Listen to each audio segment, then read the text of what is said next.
The snow came down like ash from a dying sky the morning Thomas Whitfield found the widow Sarah Coleman kneeling in her barn, praying over 2 children who had not eaten in 3 days. He would remember that moment for the rest of his life, the way her hands trembled around her daughter's small fingers, the way her voice cracked as she begged God for mercy on a ranch that had already taken her husband, her cattle, and nearly her hope.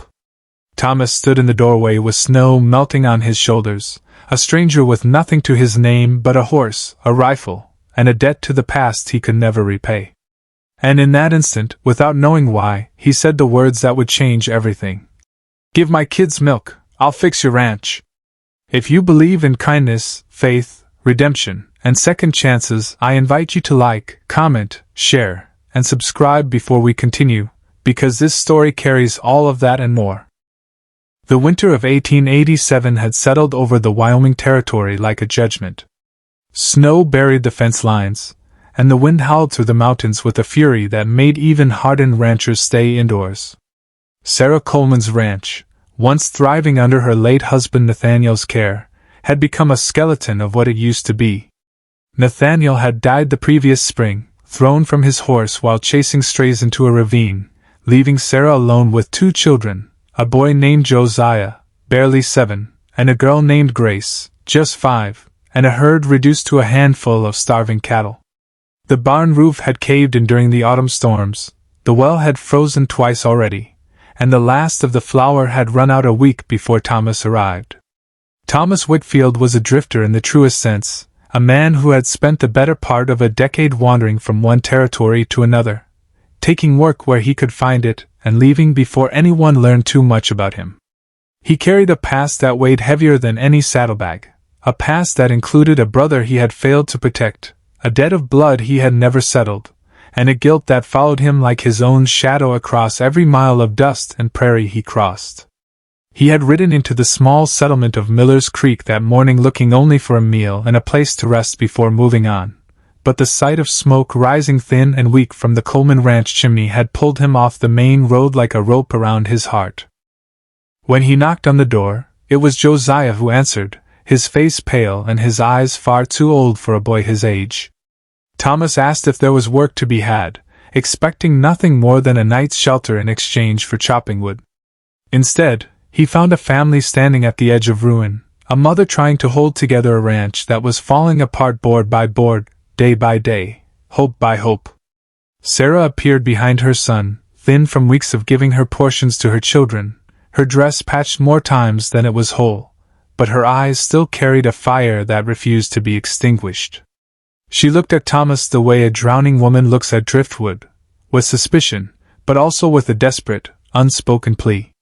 "We have nothing to pay a hired hand," she told him plainly, her pride evident even in her poverty. "I won't have you thinking there's charity to be had here for strangers passing through."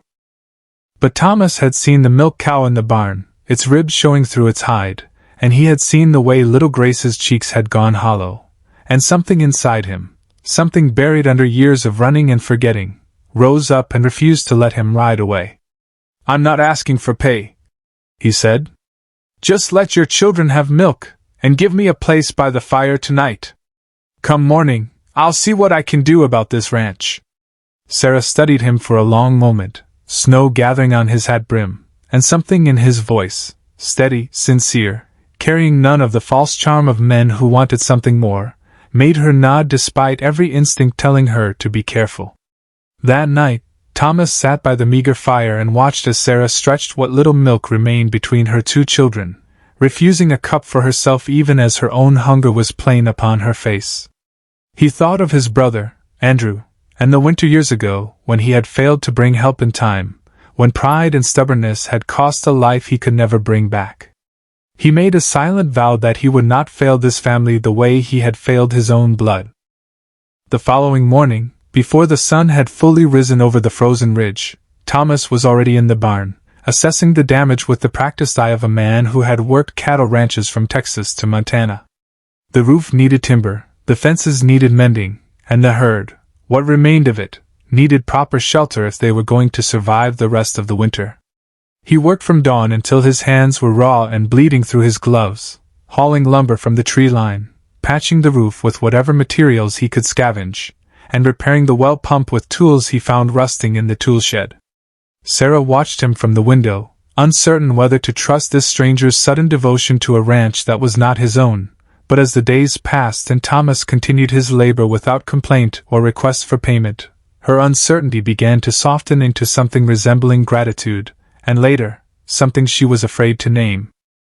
Word of the drifter working the Coleman ranch spread quickly through Miller's Creek, as news always did in small frontier towns where everyone's business became everyone else's concern. Not all of it was kind. There was a man in town named Elias Grant, a cattle baron who had long coveted the Coleman land for its water rights, and had made more than one offer to buy Sarah out after her husband's death, offers she had refused with the same stubborn pride that kept her fighting through every hardship. Grant did not take kindly to a stranger interfering with his plans, and he began spreading rumors through the saloon and the general store that Thomas Whitfield was nothing more than a con man looking to swindle a grieving widow out of what little she had left, or worse, a wanted man hiding from the law under a false name. Thomas heard the whispers when he rode into town for supplies, felt the cold stares of men who had never met him but had already decided who he was. He said nothing in his own defense, for defending himself had never come easy to a man who carried guilt the way he did, and some small, wounded part of him almost believed he deserved the suspicion. But he continued his work at the ranch with the same quiet determination, rebuilding what winter and grief had broken down, and slowly, the children began to trust him in ways that surprised even Sarah. Josiah followed him everywhere, eager to learn the ways of ranch work, asking questions about cattle and horses with the hunger of a boy who missed his father more than words could express. Thomas taught him how to mend a fence, how to read the weather in the shifting clouds over the mountains, how to approach a spooked horse with patience rather than force. Grace, shy at first, began leaving him small drawings on scraps of paper, pictures of horses and the ranch house with smoke curling from its chimney, and Thomas kept every one of them folded carefully in his coat pocket, close to his heart, as though they were the first gentle thing he had allowed himself to hold onto in years. Sarah, for her part, found herself watching Thomas with a complicated tangle of emotions she had not expected to feel again. She had loved Nathaniel deeply, and the grief of his loss still lived in every corner of the ranch, in every chore that reminded her of his absence. But there was something about the way Thomas worked, not for glory, not for reward, but simply because it needed doing, that reminded her that goodness still existed in a world that had taken so much from her. One evening, as they sat together mending torn blankets by the fire while the children slept, she asked him plainly why he had stopped, why a man with no ties to her family would give up his own journey to fix a stranger's ranch in the dead of winter.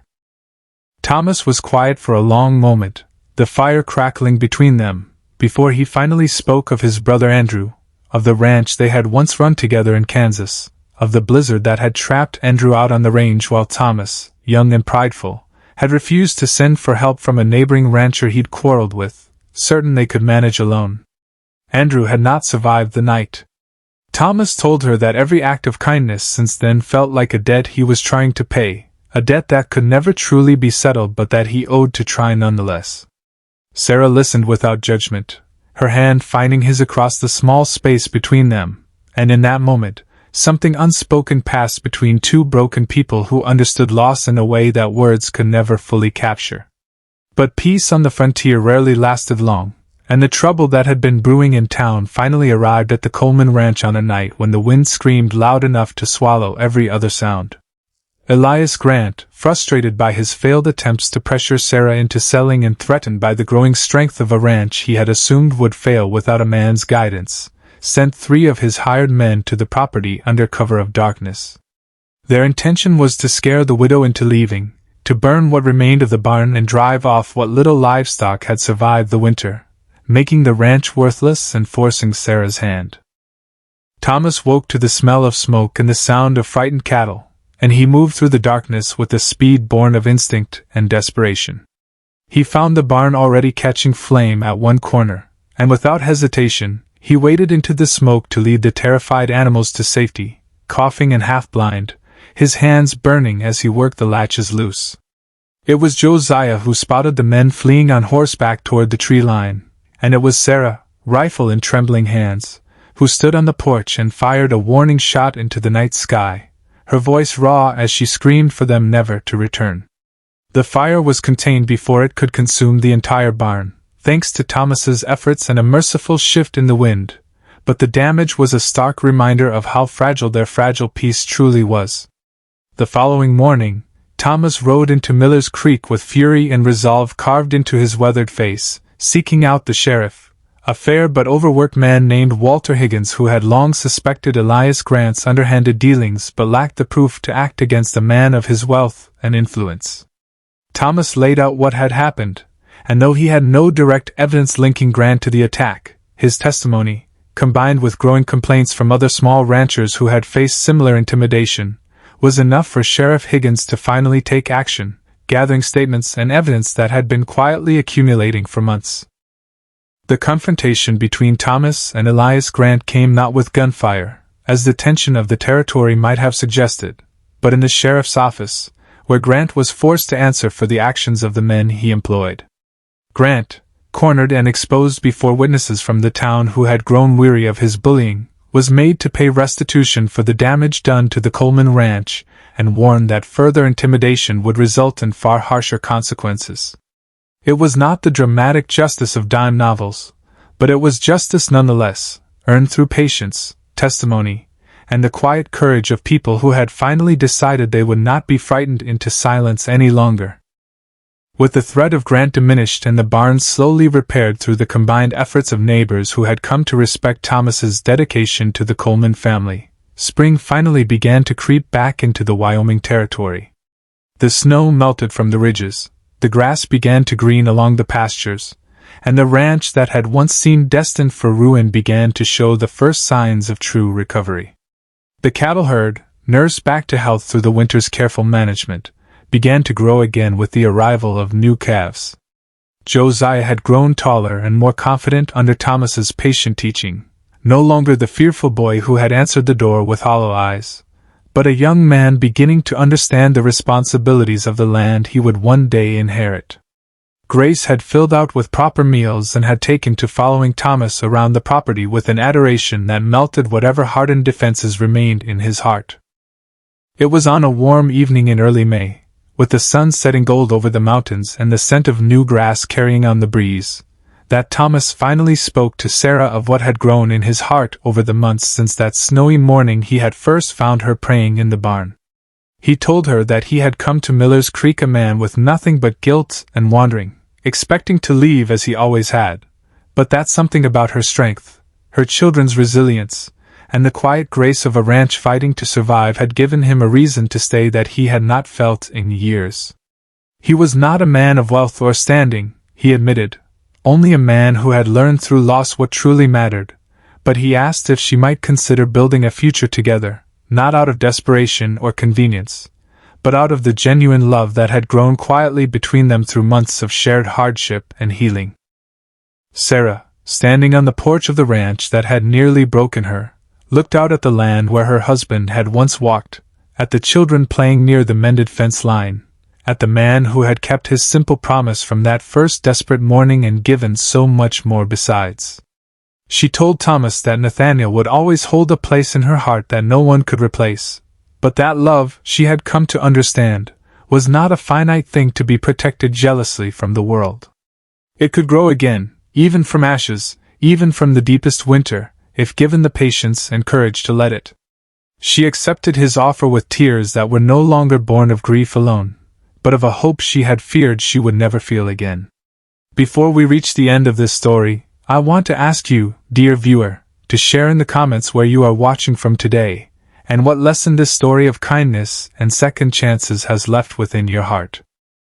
They were married that summer in a small ceremony at the ranch, with neighbors from Miller's Creek gathering to celebrate a union that represented far more than two hearts finding each other. It represented an entire community's belief that even in the harshest winters, kindness could take root and change the course of lives thought beyond saving.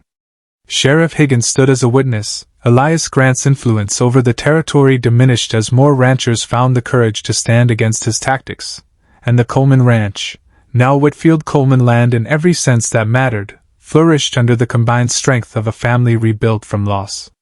Thomas never forgot his brother Andrew, and he often told Josiah stories of him on quiet evenings, teaching the boy that grief and love could exist together, that honoring the dead meant living fully and kindly rather than carrying guilt like a stone around one's neck forever.